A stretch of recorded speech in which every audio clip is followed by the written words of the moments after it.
Greetings, everyone. This is Capt.Quail. As you can clearly see, this is Five Nights at Freddy's 1. I am going to be playing through all of the games because they hold a special place in my heart. I've always enjoyed them, and they're fun as much as they terrify me, believe it or not. And also, it'd be good because then I could actually beat a couple of the games that I haven't beaten before, like Fnaf 4. That game scares me, just because I don't like having to listen to the breathing. And the reason why I'm doing this is, well, because I figured if I record it, I'll actually, get it done. Got a friend too here that definitely want to see me do it, so definitely for them. This will be a fun ride, and as you can see, I'm on night 3. I've already beaten this game once before, but see, the reason why I'm on night 3 right now is because I already recorded the first 2 nights and already had a heart attack a couple times. Never died, just scared the fuck out of myself. So, I do plan on going through all of the games. I plan on trying to get all the lore. I'm probably not going to do a deep dive on it. I'll probably comment on it here and there, but yeah. Whenever a phone guy is talking, I will let him talk so y'all can hear it and enjoy. I don't like when people talk through important dialogue. I only talk when it's quiet. So, let's get into this. $120 a week. That is really low pay. But, technically on surface level, this job's really, really, really easy. So.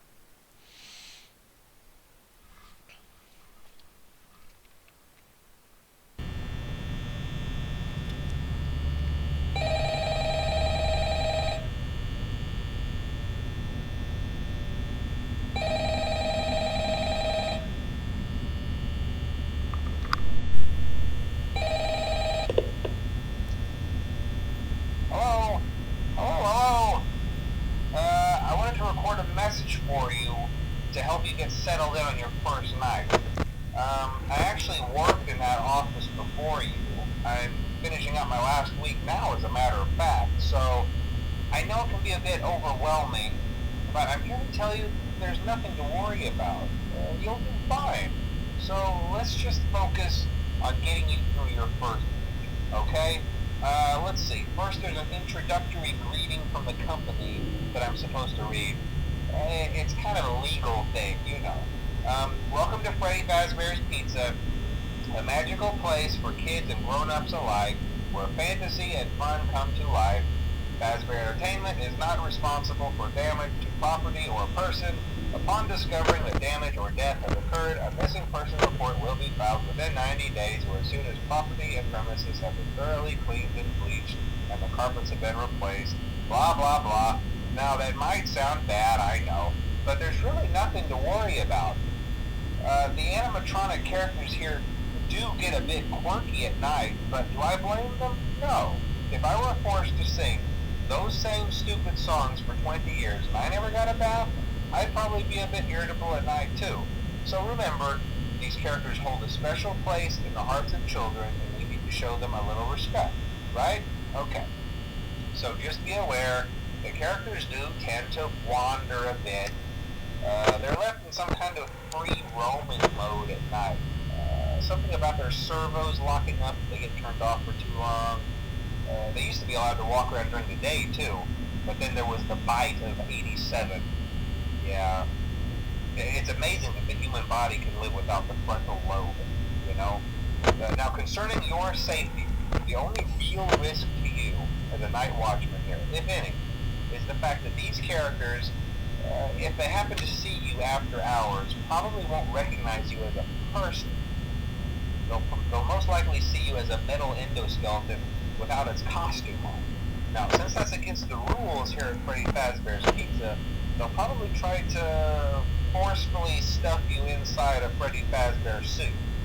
Now, that wouldn't be so bad if the suits themselves weren't filled with cross beams, wires, and animatronic devices, especially around the facial area. So you can imagine how having your head forcefully pressed inside one of those could cause a bit of discomfort and death. The only parts of you that would likely see the light of day again would be your eyeballs and teeth that pop up in front of the mask. Yeah, they don't tell you these things when you sign up. But hey, first station of the breeze. I'll chat with you tomorrow. Check those cameras and remember to close the doors only if absolutely necessary. Gotta conserve power. Alright, good night. And as you can tell, that was the phone guy, which I learned actually only very recently, which I mean should have been obvious, is actually Scott Cawthon himself. I was rewatching the interview of Daco. I hadn't seen it before. I was like, oh, that's him, because he did a little bit. I'm like, ah, that's great. And, you know, what's actually I find very amusing is, you know, I grew up with this game. Oh, nighttime security guard. Scary. Don't want to do that. Guess what I am? I'm a nighttime security guard. I get to sit there, look pretty, and watch cameras all night. Granted, I've changed a couple sites, but my first site was in a bank, and I just sat there and watched cameras. And, honestly, never really got any, there was never any uncanny valley things, which, despite my coworker telling me that the 13th floor was haunted, which did trip me up, like, for a week. It's like, god damn it. But yeah. These games have a special place in my heart. I was 14 when the first game came out. I actually bought it on oh, really? Chica moved first. I bought it on Desura, which is now dead and defunct. Heard about it from a friend. We were playing a lot of Project Zomboid at the time, and my brother was like, "Oh yeah, it'd be kind of like a pixelated game, you know, just watch it." No, and then it's like, "Oh no, it's a first person, you just sit there and, oh no, that's terrifying." Chica, hi, how you doing? Yeah, that's just downright terrifying. The jump scares don't be, like, you know, you get used to them.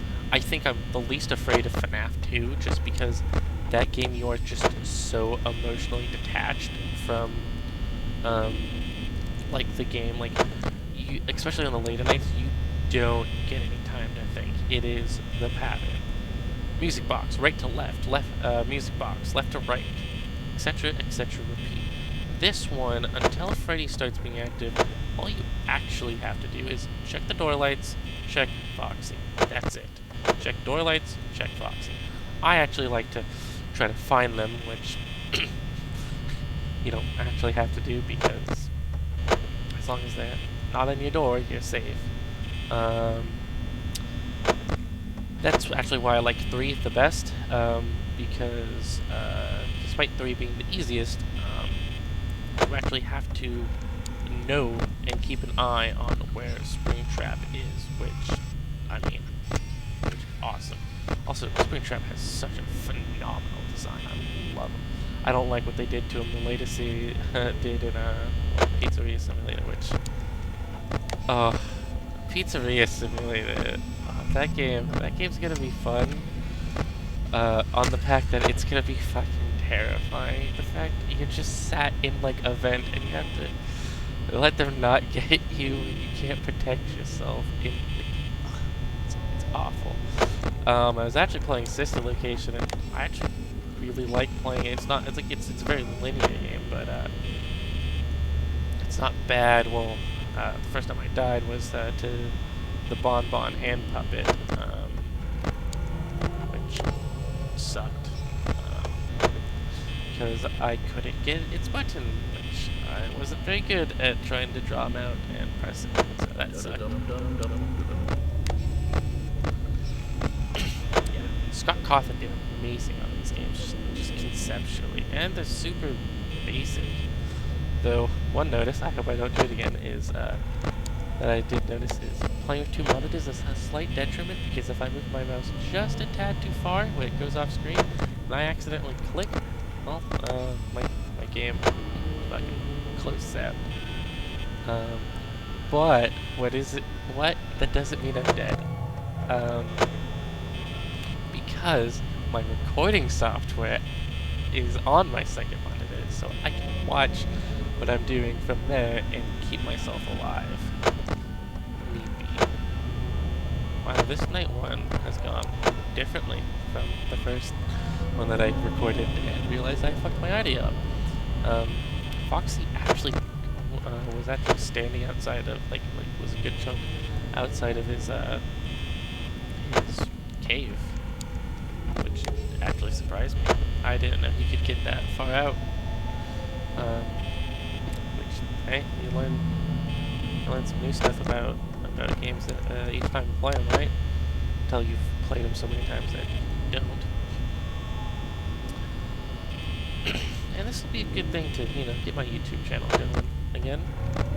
Not that I plan on really making a career out of it, just because I just want to do it for fun. Like, especially there's some games that I know I won't actually get through if I don't record. And as I was saying about accidentally tabbing away, I did just that. If you notice that. Because I'm a genius.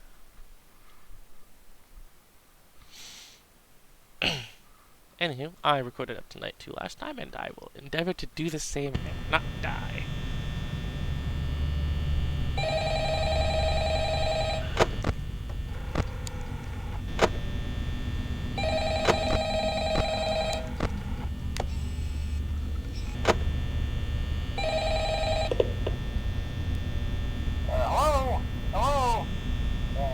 Well, if you're hearing this and you made it to day 2, congrats. I won't talk quite as long this time since Freddy and his friends tend to become more active as the week progresses. It might be a good idea to peek at those cameras while I talk, just to make sure everyone's in their proper place, you know. Interestingly enough, Freddy himself doesn't come off stage very often. I've heard he becomes a lot more active in the dark, though, so hey, I guess that's one more reason not to run out of power, right? I also want to emphasize the importance of using your door lights. There are blind spots in your camera view, and those blind spots happen to be right outside your doors. So if you can't find something or someone on your cameras, be sure to check the door light. You might only have a few seconds to react. Not that you would be in any danger, of course. I'm not implying that. Also, check on the curtain in Pirate Cove from time to time. The character in there seems unique in that he becomes more active if the cameras remain off for long periods of time. I guess he doesn't like being watched. I don't know. Anyway, I'm sure you have everything under control. Talk to you soon. Old phone guy. Yeah.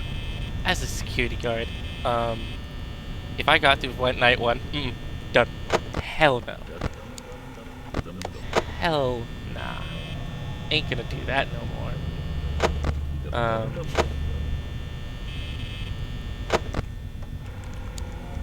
Yeah, as you can... So yeah, the actual technical strategy is just flip up the Pirate's Cove, and check the door lights. That is until night 3 or 4. I don't actually remember when Freddy actually becomes active. I just know that that's the only other time you're going to want to be actively looking for an animatronic is whenever you check the cameras, make sure your right door is down because it's the only side he comes from. And then you're only checking your door lights.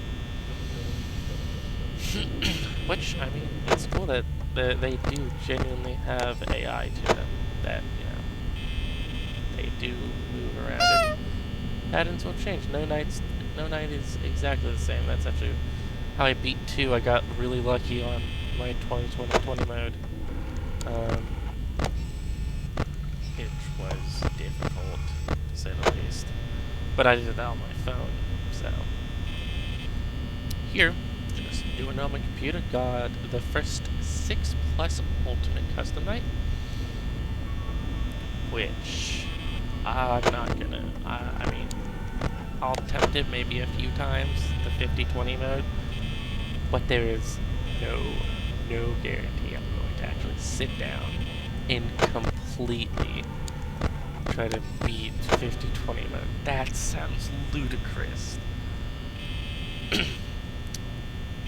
But yeah, I'm excited to get back and play these games, and like I said, it'll be a good reason to play through 4, because also be good starting on my YouTube channel again will be good to play some other horror games that I just haven't sat down and played, because I'm kind of a scared bitch sometimes, so.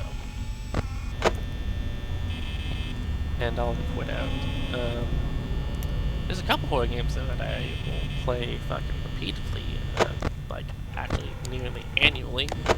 Dead Space 1 and 2 I actually play annually. I play them in October because I love those games, and they don't actually take that long to beat if I've played them, well, you know, enough times. Which I'll do a recording of them every year. I might actually, like, I'll do a recording of them at least once, at the very least.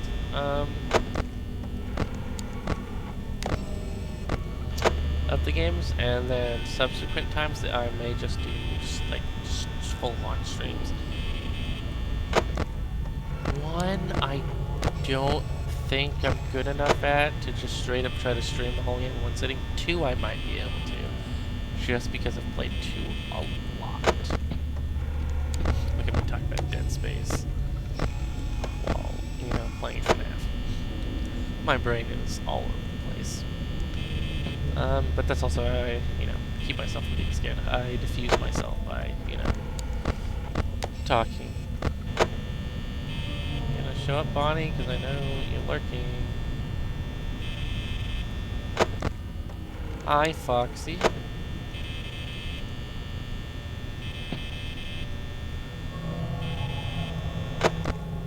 Oh.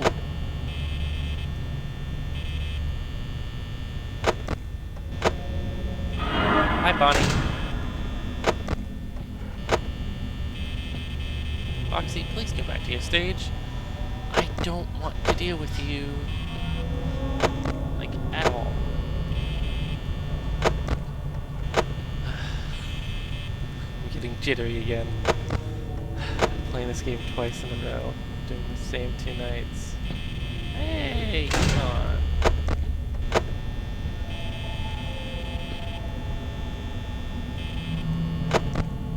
Yeah.